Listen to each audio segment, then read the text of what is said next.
अस्सलाम वालेकुम दोस्तों, this is Ismatullah and welcome to my channel EB world. Basically दोस्तों 500 मोस्ट रिपीटेड एमसीक्यूज में ऑफ पेडागॉजी में आज हमारा पार्ट 4 है, जिसमें हम नेक्स्ट 5 एमसीक्यूज डिस्कस करेंगे।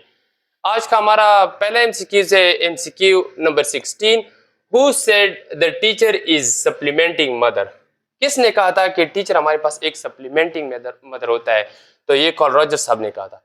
कार्ल रॉजर्स साहब ने कहा कि टीचर हमारे पास लर्निंग के दौरान क्या करे, फैसिलिटेटर बने, बजाय ये कि वो अथॉरिटेरियन बने, यानी बच्चों पर अपने फैसले इंपोज करे।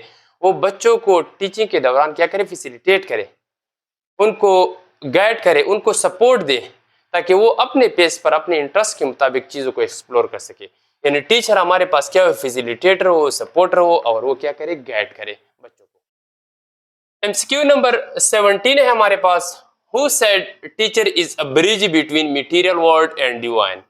यानी किसने कहा था कि जो मटेरियल या फिजिकल वर्ल्ड है, टीचर मटेरियल वर्ल्ड और डिवाइन में क्या है, ब्रिज का काम करता है? तो ये हमारे पास कबीर दास साहब ने कहा था। एमसीक्यू नंबर 18 हमारे पास है। अकॉर्डिंग टू जीन पियाजे theory, children are usually egocentric during which stages? Jean पियाजे की कॉग्निटिव डेवलपमेंट थ्योरी के मुताबिक बच्चे किस चीज में क्या होते हैं, हमारे पास ईगोसेंट्रिक होते हैं। बच्चों के साथ ये प्रॉब्लम ईगोसेंट्रिज्म किस स्टेज में होती है? तो ये स्टेज हमारे पास है सेंसरी मोटर स्टेज, जो 0 से यानी बर्थ से 2 ईयर तक है कॉग्निटिव डेवलपमेंट थ्योरी में। और एक हमारे पास दूसरा जो स्टेज है वो है प्री ऑपरेशनल स्टेज, यानी जो 2 साल से शुरू होकर 7 साल पे क्या होता है, खत्म होता है। बेसिकली दोस्तों ईगोसेंट्रिज्म क्या है? ईगोसेंट्रिज्म हमारे पास एक प्रॉब्लम है सेंसरी मोटर स्टेज और प्री ऑपरेशनल स्टेज की, जिसमें बच्चे ये सोचते हैं कि जिस तरह मैं सोचता हूँ सारे लोग इस तरह सोचते हैं। यानी मुझे आइसक्रीम पसंद है तो सारे लोगों को आइसक्रीम पसंद है, मुझे कुत्ते से डर लगता है तो सारे लोगों को कुत्ते से डर लगता है। तो ये प्रॉब्लम किस चीज की है? पहले जो स्टेजेस हैं cognitive development theory of Jean पियाजे के, उसकी ये प्रॉब्लम है। एमसीक्यू नंबर 19 हमारे पास है। अकॉर्डिंग टू जीन पियाजे, childrens are no longer egocentric when entering which stage? यानी बच्चों की जो प्रॉब्लम है इगोसेंट्रिज्म वाली, ये कब खत्म होती है? जब बच्चा हमारे पास कंक्रीट ऑपरेशन स्टेज में दाखिल होता है, जो 7 साल से 11 साल तक होती है। तो बच्चों की ये प्रॉब्लम क्या हो जाती है, खत्म हो जाती है। लेकिन एक स्टेज में एक और इम्पॉर्टेंट कैरेक्टरिस्टिक डेवलप हो जाती है, जिसको हम लॉजिकल थिंकिंग के नाम से याद करते हैं।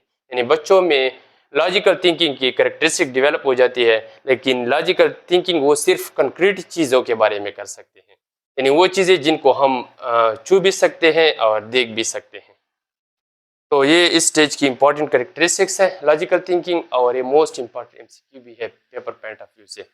एमसीक्यू नंबर 20 है हमारे पास। अकॉर्डिंग टू जीन पियाजे, childrens develop abstract logic and reasoning skill during which stage? यानी बच्चे एब्स्ट्रैक्ट थिंकिंग कौन से स्टेज में शुरू करते हैं, या उसकी रीजनिंग की जो स्किल्स है वो कौन से स्टेज में डेवलप होती है? तो हमारे पास है फॉर्मल ऑपरेशनल स्टेज, जो जीन पियाजे की कॉग्निटिव डेवलपमेंट थ्योरी का लास्ट स्टेज भी है, और ये 11 साल से शुरू होता है और एडल्टहुड में खत्म हो जाती है। ये स्टेज जो हमारे पास है फॉर्मल ऑपरेशनल स्टेज, इसमें बच्चे एब्स्ट्रैक्ट थिंकिंग शुरू कर देते हैं, यानी वो ऐसी चीज़ों के बारे में भी सोचना शुरू कर देते हैं लॉजिकली, जिनको हम ना देख भी सकते हैं और ना छू भी सकते हैं। इस स्टेज में कुछ और कैरेक्टरिस्टिक भी बच्चों की डेवलप होती है, यानी एक एस्थेटिक सेंस भी कह सकते हैं। इसी तरह उनकी इंडक्टिव रीजनिंग की एबिलिटी डेवलप हो जाती है, यानी बच्चे एग्जाम्पल को लेके रूल बना सकते हैं। इसी तरह डिडक्टिव रीजनिंग की कैरेक्टरिस्टिक्स भी डेवलप हो जाती है बच्चों की, यानी रूल्स को लेके एग्जाम्पल बनाना। तो दोस्तों ये था हमारा आज का पार्ट 4। इंशाल्लाह मुलाकात होगी नेक्स्ट पार्ट 5 में। तब तक के लिए अल्लाह हाफिज।